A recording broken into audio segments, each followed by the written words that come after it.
அண்மை செய்தியாக பார்த்து வருகிறோம். 40 டிஎம்சி தண்ணீரை திறக்க வேண்டும் என்ற உத்தரவை பிறப்பிக்கப்பட்டிருக்கிறது. கர்நாடகாவுக்கு உத்தரவு பிறப்பிக்கப்பட்டிருக்கிறது. காவிரியிலிருந்து தமிழகத்திற்கு 40 டிஎம்சி தண்ணீரை திறக்க வேண்டும் என்ற உத்தரவு பிறப்பிக்கப்பட்டிருக்கிறது. அந்த அண்மை செய்தியை பார்த்து வருகிறோம்.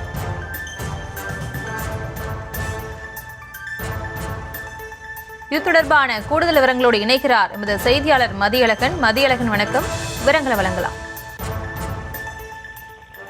காவிரி நீர் மேலாண்மை அமைப்பினுடைய 40வது கூட்டம் டெல்லியில் நடைபெற்றது.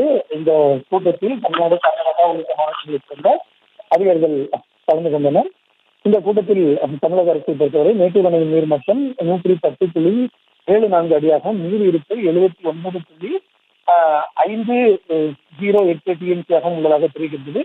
தென்மேற்கு பருவமழை 2025 மே மாதம் 27ஆம் தேதி துவங்கும் எனவும், பருவமழை இயல்பை விட சற்று அதிகமாக இருக்கும் என்றும் இந்திய வானிலை மையம் தெரிவித்துள்ளதாலும், வரும் ஆண்டில் தமிழகத்திற்கு ஜூன் மற்றும் ஜூலை மாதத்தில் வழங்கப்பட வேண்டிய நீர் அளவான முறையே 9.19 டிஎம்சி மற்றும் 31.24 டிஎம்சி நீரினை உச்சநீதிமன்ற ஆணையின்படி கர்நாடகம் பிலிகண்டூரில் இருந்து திறப்பதை உறுதி செய்யுமாறு தமிழ்நாடு அரசு சார்பில் வலியுறுத்தப்பட்டது.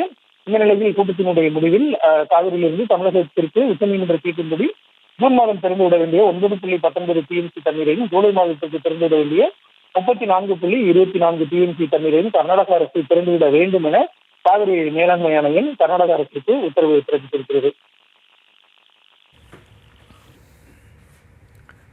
விவரங்களுக்கு நன்றி மதியழகன்.